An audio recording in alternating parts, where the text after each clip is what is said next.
Hello. Good morning sa akong mga kababayang bisdak dinhi sa Cebu. Maayong buntag kaninyong tanan.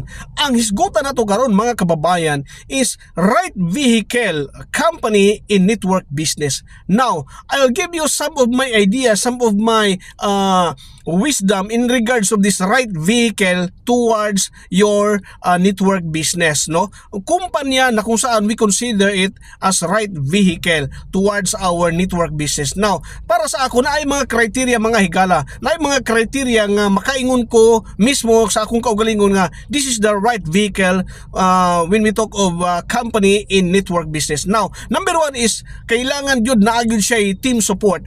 Team support, importante kayo. Ikaduha, generous compensation plan. Ang iyang compensation plan, napaka-generous yun for the distributor yun siya. Daghan kay mga benepisyo nga for the distributor nga wala sa uban. Ikatulo, great products. Great products, importante kayo para sa repeat business. Ikaupat, ang imong management team, ang imong company owner, ang imong mga management board ninyo, importante kayo, credible, reliable ba na sila. So for me mga higala, mga amigo, kung ikaw karon nangita pa og right vehicle na kumpanya, now I encourage you to I recommend to all of you right now, watching right now, I recommend to you, Usana Philippines mga higala. Bye for now and God bless.